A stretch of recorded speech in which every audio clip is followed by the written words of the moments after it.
2026년 일본 입헌민주당의 고가 직학계 의원이 고이즈미 신지로 방위사에게 질의하는 과정에서 가난한 아이들만 자위대에 간다는 발언을 해서 논란이 되고 있습니다. 물론 발언을 하고 아차 싶었는지 바로 정정하긴 했지만 이미 사태는 걷잡을 수 없이 커져버렸죠. 그런데 표현에 문제가 있어 자위대 모두가 가난한 아이들처럼 들리긴 하지만 실제로 일본에선 형편이 어려운 아이들이 자위대에 입대한다는 지적이 끊이지 않았습니다. 그런데 자위대가 어떤 부대냐? 한국과 비교해볼 때 육군은 한국이 압도적이지만 이거는 한국이 강제로 징병하기 때문에 그런 것이고 해군과 공군 전력으로 보면 일본이 압도적입니다. 특히 해군력은 총톤수나 이지스함 보유 기준으로 미국과 어깨를 나란히 하는 세계 최상위권이며 재래식 전력만 봐도 전 세계 5위안에 들어가는 강력한 군대죠. 그런데 왜 이런 강력한 군대에 가난한 사람들만 간다는 말이 나오는 걸까요?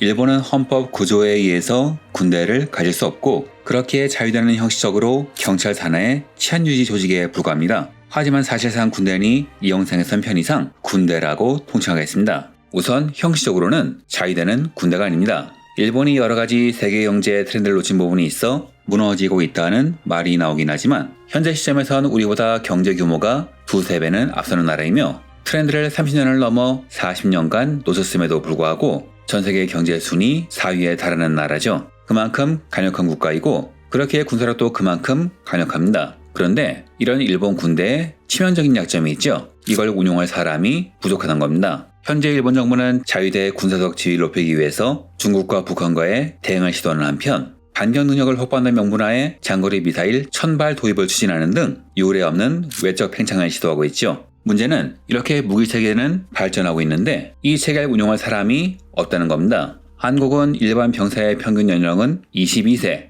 간부의 평균 연령도 30대 중반인 반면 일본 자위대의 경우에는 평균 연령이 36세, 그 중에 40대가 3분의 1을 넘을 정도로 상당히 노령화되어 있습니다. 이는 퇴직한 사람만큼 충원이 안 되기 때문인데요. 현재 자위대 인력 충원율은 89.1%이며 2025년엔 11,177명을 채용하는 등 한 해 약 10,000명 정도의 인원을 모용하고 있는데 문제는 2023년에 6,258명의 퇴직자가 발생하는 등 퇴직자 규모 또한 만만치 않습니다. 대체 뭐가 문제라서 이런 현상이 벌어지는 걸까요? 일본 사회가 자위대를 보는 시각은 꽤 묘합니다. 내각부 여론조사에 따르면 자위대에 대한 호감도는 90%에 육박하는데 이는 국가적 재난 상황에서 여러모로 헌신적인 기여를 했기 때문이죠. 이는 자위대가 의도한 전략이기도 합니다. 하지만 문제는 이때죠. 정작 내 자녀를 입대시키겠냐는 질문을 하면 그렇다는 대답은 내각부의 공식조사로도 60%대에 불과하며 증원율을 100%에 채우는 해가 손에 꼽을 정도로 기피 현상이 심각하다고 합니다. 즉 자위대가 필요하다는 인식은 있지만 내가 하고 싶지는 않다는 것이죠. 이유는 자위대가 3D 업종이라는 인식, 가난한 자들의 종착지라는 뿌리 깊은 낙인 때문입니다. 이걸 사회학에서는 경제적 직면제라고 부릅니다. 면목상 모형제지만 경제적으로 선택지가 없는 취약계층이 군대를 채워야 되는 구조죠. 즉 고가치각의 의원의 발언은 단순한 말실수가 아니라 일본 사회가 외면하고 싶었던 이 민낯을 건드렸기에 자민당 및 주류 언론이 민감하게 반응한 겁니다. 군사 저널리스트 후세 요지는 자신의 기사에서 모병관이 실제로 가난한 집 아이들을 대상으로 권유한다 라고 말합니다. 이유는 가난한 아이들의 입대 확률이 높기 때문이라고 하네요. 실제로 모병관들이 주로 찾는 곳은 도쿄나 오사카 같은 대도시가 아닙니다. 일자리가 부족하고 고령화된 도호쿠나 규슈의 시골 지역이죠. 가난한 사람뿐이 아니라 소외된 지방의 아이들이 자위대의 머릿수를 채우고 있는 공간적 불평등인 겁니다. 이렇게 외면받는 이유는 여러 가지가 꼽힙니다. 현재 일본 정부는 헌법을 재해석하며 해외 파병을 하는 등 군사적 영역을 넓히고 있는데 이는 실제로 위험에 노출된다는 이야기죠.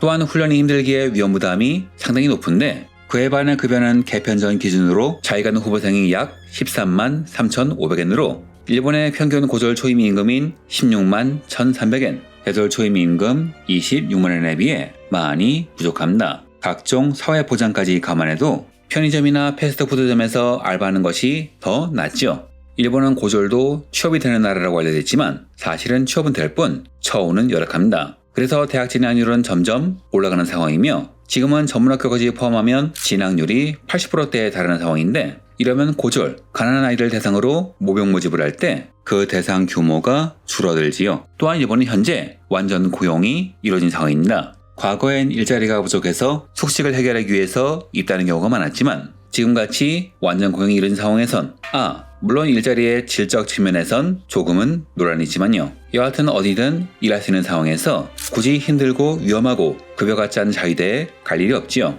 또한 정년도 문제입니다. 현재 일본 정부는 정년을 65세로 법제화하고 기업이 70세까지 고용을 유지하도록 권장하고 있는데요. 반면 자위대는 계급에 따라서 54세에서 57세입니다. 최소 8년이나 일찍 나가는 것이니 자연히 기피되는 것이죠. 물론 자위대 입장에서야 50살 넘은 사람을 전투병력으로 쓸 수는 없는 것이니 제대시키는 것이 당연하겠지만요.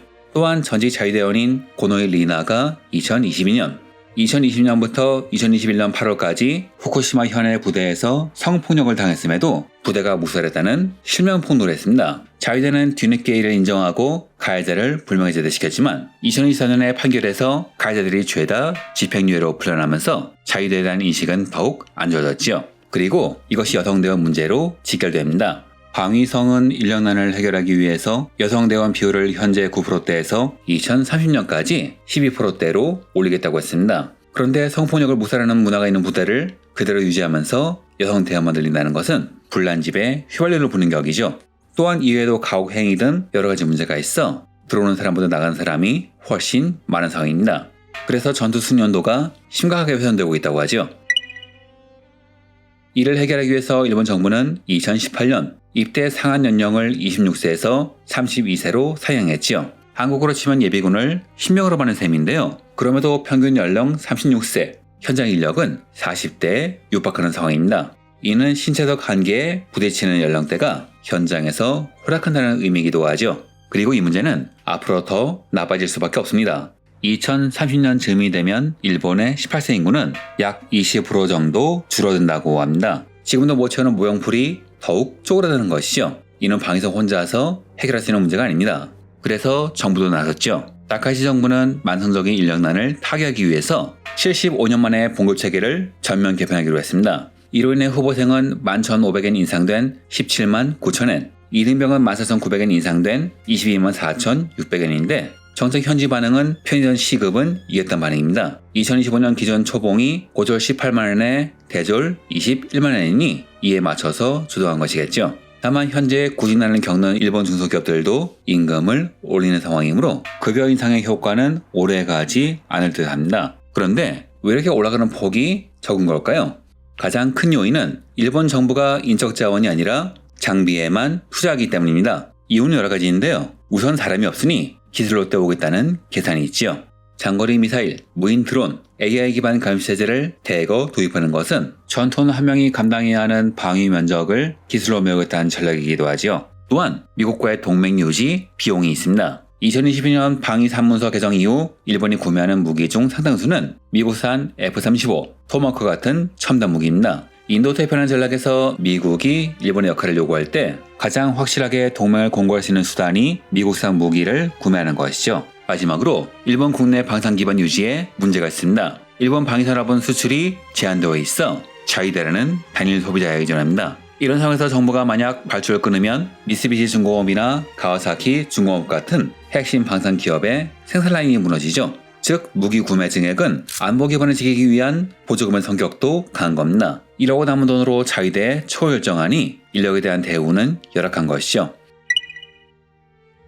아무리 무기에 돈을 많이 쓴다고 해도 자위대 예산은 일본 GDP의 2%, 결코 낮은 금액이 아닙니다. 세계 4위 경제대국 부자 나라에서 왜 이렇게 자위대원들에겐 돈을 아끼는 걸까요? 우선 자위대원은 법적으로 군인이 아니라 어디까지나 공무원입니다. 따라서 급여체계가 일반 공무원 봉급표와 연동되어 있어서 만약 자위대원의 월급을 올리면 다른 공무원 조직과의 차별 문제가 되죠. 즉 구조적으로 임금 인상에 상한선이 걸려있는 겁니다. 거기다가 일본 재무성은 한 번 올리면 줄이기 어려운 인건비나 연금 같은 고정비 인상을 극도로 꺼립니다. 반면 무기 구입비는 일회성 사업비로 분류되어 예산을 배정하는 것이 훨씬 쉽죠. 미사일은 늙지 않고 연금도 원하지 않지만 사람은 늙고 연금도 줘야 한다는 관료적 계산이 예산 배분에 고스란히 반영되는 것입니다. 게다가 미국이나 다른 나라의 군인들은 전역 후 대학 학비 지원, 의료비 면제, 주택담보대출 혜택 같은 강력한 보훈 혜택을 받습니다. 하지만 일본은 자위대를 군대로 인정하지 않기 때문에 이들에게 국가유공제에 준하는 혜택을